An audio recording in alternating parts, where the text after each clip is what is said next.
Portugal have won 2 matches at this World Cup and drawn 2. On paper, that record looks solid. It isn't. Strip away the results and you'll find a team that's been lucky to avoid defeat in most of these games. And that's despite having arguably the best midfield in the world and one of the greatest players to ever step on a pitch leading the line. So if the talent is there, what's actually causing Portugal to lean on luck instead of quality? Let's talk about it. Portugal opened this World Cup against DR Congo, a team ranked far below them on paper. This was supposed to be an easy 3 points. Instead, Portugal walked away with a draw. DR Congo sat deep, stayed compact, and Portugal had no answer for it. No sharp movement in the final third, no urgency, nothing that broke the low block down. For a team with this much attacking talent, that's hard to explain away. Then came Uzbekistan, and for 90 minutes, Portugal actually looked like the side everyone expected. Quick combinations, players finding pockets of space, a real sense of control. This game matters because it proves the quality is there. Portugal know how to play well, they just don't do it consistently. Next up was Colombia, a tougher opponent, and a game where you'd expect Portugal to grind out a result using their experience. Instead, another draw. Colombia matched them physically and never let Portugal settle into any rhythm. 2 draws and a win from 3 games was enough to send Portugal through, but barely. And it left one question hanging over the whole group stage. Which version of this team actually shows up when it matters? Because against Croatia in the round of 32, we saw another side of Portugal. One where, for a whole, they are good, and then they are bad immediately. Portugal won that match, but calling it deserved would be generous. VAR stepped in at a crucial moment. Croatia also missed chances that they will regret for a long time.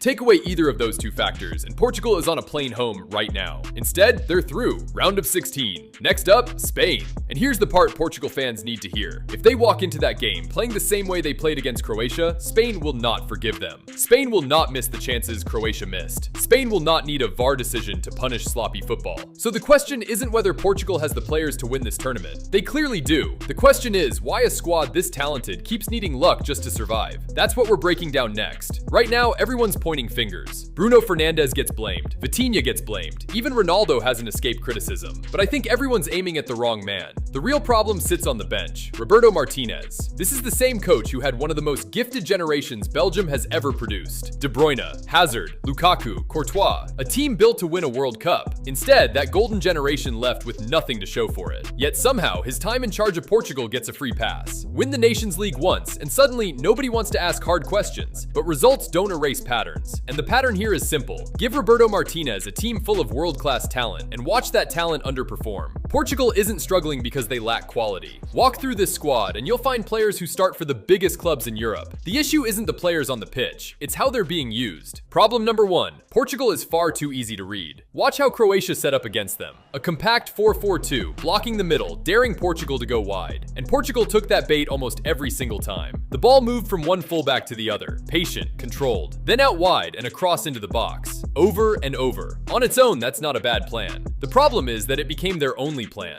Once a team figures out exactly what's coming, they stop worrying about it. Croatia was barely surprised the whole game because Portugal never changed the picture in front of them. Think about the midfield Portugal has. Vitinha, João Neves, Bruno Fernandes. Some of the most technically gifted players in world football are sitting in that middle third. Yet possession kept getting sent backward or shipped out wide, bypassing the exact players built to unlock defenses through the center. Rúben Dias would step forward with the ball, looking for an option between the lines. The passing lane was open, the space was there, the players capable of receiving it were on the pitch. Nobody showed up for it. Against Spain, this approach won't survive. Spain defends crosses as well as any team in the tournament. Give them a match full of wide balls into the box, and they'll defend it all night without blinking. So how does Portugal fix this? They need courage through the middle. Constant rotation between the lines, not just from Vitinha, but from Neves pushing into pockets and Bruno dropping deeper to link play instead of standing beside Ronaldo. Wingers cutting inside more often, forcing defenders into decisions they don't want to make. Here's the thing people miss. Once Portugal starts attacking centrally, the wings actually open up more because defenders can no longer load one side of the pitch. The best attacking teams don't pick between the middle and the wings. They make you defend both at once. Portugal right now is only doing one.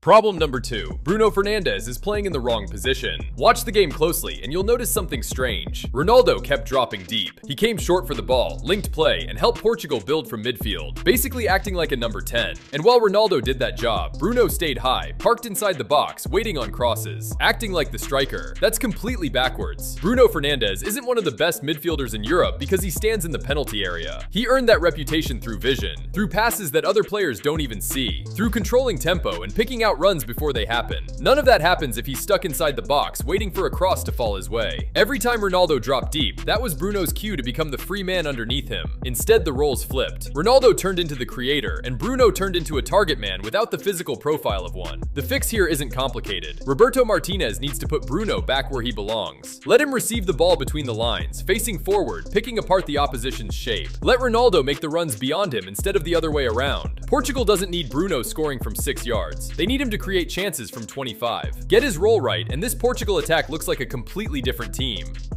Problem number 3. Portugal keeps crowding the same spaces instead of spreading the pitch. Watch what happens whenever Rúben Dias carries the ball forward. He looks up and there's almost nothing ahead of him. Not because Croatia defended brilliantly, because Portugal's own players left him with no options. The space was there, nobody used it. This showed up constantly on the right side. The winger stays wide, holding his position near the touchline. Then the right back pushes forward into almost the exact same area. 2 players fighting for one patch of grass. That's not an extra passing option, that's a wasted one. Meanwhile, a completely different zone sits empty. The attack slows down, the pass doesn't come, and Portugal ends up giving the ball away in a position they should never lose it. This is basic positional football. Every player on the pitch needs to occupy a different lane. The moment 2 players stand in the same space, you've canceled one of them out. So how does Portugal sort this? Discipline. If the winger holds the width, the fullback has to invert and find the half space instead of duplicating him. If the fullback pushes wide, someone else steps inside to fill that gap. One movement should always trigger another movement somewhere else. Having gifted players isn't enough on its own. Those players need to give each other angles to actually use that talent. Spain does this as well as anyone in world football. Portugal right now doesn't, and that gap is exactly what Spain will look to exploit.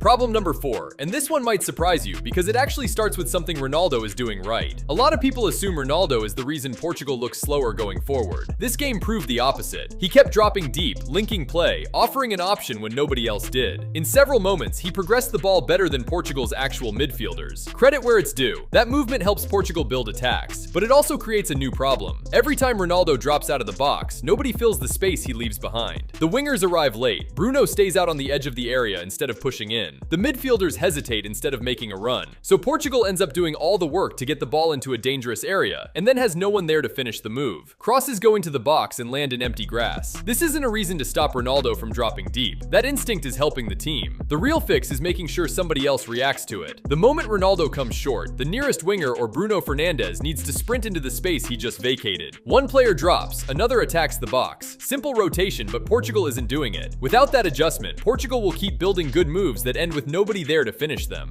Problem number 5. Portugal's press starts strong, then falls apart at the exact moment it matters. The structure itself is actually good. Every player knows his job. The midfield stays tight, the defenders step up with confidence, and for long spells, Croatia struggled to build anything comfortable from the back. But there's one weak link, and it breaks the whole system. Everything depends on the first player to press, and when that job falls to Ronaldo, the intensity drops. Instead of sprinting at the ball carrier, he jogs into position. A small delay, but in football, small delays change everything. Give a defender even 1 extra second on the ball, and he lifts his head. He scans the pitch. He finds the pass that beats your entire press in one move. That's exactly what kept happening. The rest of Portugal's structure stayed solid. The trigger just came too late to matter. Here's the fix. Roberto Martínez has options. He can hand the first press roll to Bruno or one of the wingers, players with more natural sprint intensity. He can ease Ronaldo's pressing load and keep him fresher for attacking moments instead. Or he can adjust the shape entirely, using Ronaldo to block passing lanes while faster players lead the chase. Any of these works. What can't continue is a press that loses its sharpness at the first trigger. Against a team like Spain, who build patiently and punish hesitation, one slow press won't just cost Portugal a moment, it'll cost them the ball for the next 30 passes. Problem number 6, and this one has nothing to do with tactics. Look at how Croatia's goal actually started. It wasn't a brilliant piece of build-up play. It began with Portugal switching off. Players were still arguing about a throw-in decision. Heads turned toward the referee. Focus gone, even if just for a second. Croatia didn't wait around for Portugal to sort itself out. They restarted quickly, while Portugal's defense was still mentally somewhere else. Moments later, the cross came in. The right back misjudged the flight completely. Croatia scored. On paper, that looks like a small mistake. In reality, it's a concentration problem, and concentration problems get punished at this level every single time. Tournaments aren't only won with tactics. They're won by teams who stay switched on for every second of every match. No arguing with officials while the ball is still live. No assuming play is stopped just because you think it should have. No mental exits, even for a moment. The best teams treat every second like it matters, right up until the final whistle. Portugal didn't do that against Croatia, and it cost them a goal they had no business conceding. Against Spain, a team that punishes hesitation as well as anyone in this tournament, one lapse like that could be the difference between moving forward and going home. Now, before anyone thinks this game is already over, let's be clear about something. Spain isn't unbeatable. We saw cracks in their previous matches, and if Portugal is smart, those cracks are exactly where they attack. Weakness number 1. Spain depends on Rodri far too much. Almost everything Spain does starts with him. He controls the tempo. He decides when the game slows down and when it speeds up. He shields the back line. He organizes the press from deep. Take him out of the game, and Spain stops looking like Spain. That's not a guess. Teams have already built entire game plans around cutting passing lanes into Rodri instead of pressing the center backs directly. Multiple tactical previews before Spain's knockout matches pointed to the same idea. Stop Rodri first, worry about the rest after. Cut him off, and the effects spread fast. The passing rhythm drops. The center backs stop progressing the ball forward. Pedri gets pulled deeper just to keep possession moving. The attackers up front start receiving fewer usable passes. Portugal have the players to make this happen. Vitinha and João Neves both have the mobility and the passing range to swarm that zone and isolate Rodri from the rest of his team. Weakness number 2. Those fullbacks push so high they leave the door open behind them. Luis de la Fuente wants his fullbacks joining the attack constantly. Cucurella basically plays like an extra midfielder at times. On the other flank, Pedro Porro does the same thing, pushing high and adding numbers going forward. That gives Spain more bodies in possession. It also creates a problem the moment they lose the ball. Both fullbacks can end up caught upfield at the same time. That leaves huge gaps out wide. And suddenly the center backs are covering ground they were never meant to cover alone. Against weaker sides, Spain usually wins the ball back before anyone can punish them, because their press is quick and organized. But against a team built for fast counters, those gaps stop being a small risk and start being a real problem. Weakness number 3. Spain hates chaos. Everything about their identity is built on control, long spells of possession, a calm tempo, a structured press, positional discipline in every phase. That's their comfort zone. What they don't want is a game that turns into end-to-end football. The moment a match becomes a transition battle, Spain's biggest strength starts working against them. Rodri suddenly has more ground to cover than he's used to. The fullbacks get caught exposed further up the pitch. The midfield structure that normally controls games starts breaking apart, and Spain gets pulled into physical duels they'd rather avoid completely. That's exactly why fast, aggressive, transition-heavy teams give Spain their toughest nights. Not the teams who try to outpossess them, the teams that refuse to let them settle. Portugal has the attacking talent to make this a genuine problem for Spain. The only question is whether they set up in a way that actually creates it. Portugal doesn't need a complete rebuild. That's actually the most encouraging part of all this. Every problem we've gone through today is structural, not a talent issue, not a personnel issue, just poor organization getting in the way of a squad that has no business struggling this much. Fix these 6 problems and Portugal looks like a genuine contender. Ignore them and Spain will expose every single flaw we just broke down one by one. The talent was never the question. The question is whether Martinez finally gets his tactics right when it matters most. But what do you think? Can Martinez get this side to compete for the World Cup? Well, let me know in the comments, and don't forget to subscribe to the channel and check out the last video on the channel.